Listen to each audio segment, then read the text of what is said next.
Good morning, Facebook. Here today we're going to Psalms chapter 55, looking at verse 23. And you see David here, he explains the reason.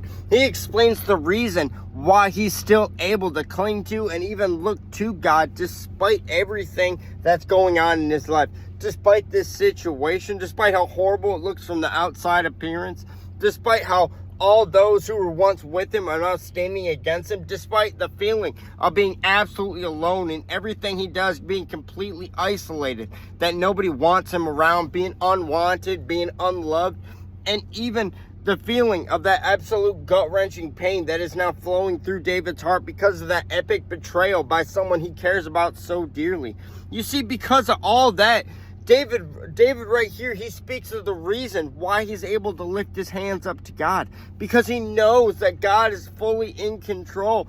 He knows that God's hand, no matter what the situation looks like to our naked eye, he knows that the hand of God is solely what allows it to move. He knows the hand of God is still on it, despite what we think, despite what we feel, despite what our human emotions would have us to do, despite what our human emotions would even say about that situation. See, David knows better. He knows better than to trust his emotions because he's followed emotions before and they led him to nowhere but a train wreck. You see, David knows that God is in control. His hand is on it, despite what his heart would tell him, because he knows his heart will do nothing but to lead him astray, to trust him in his own strength, to make him think in his own self-reliance.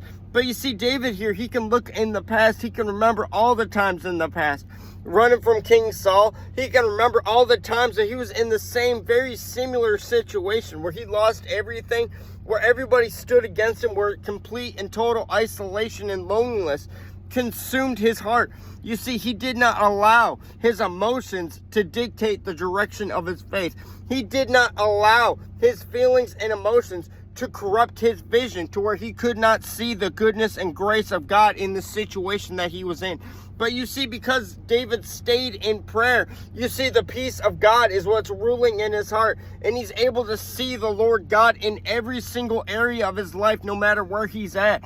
But us as Christians today, if we examine our hearts as we start our day, are we willing to put that in practice? No matter what we face in this day, are we willing to have that same mindset as David?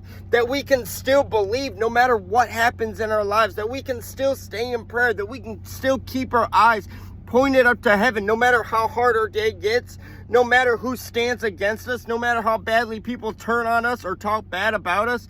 Can we still look to God? Can we still trust in God knowing that he's in full control no matter which direction our day turns?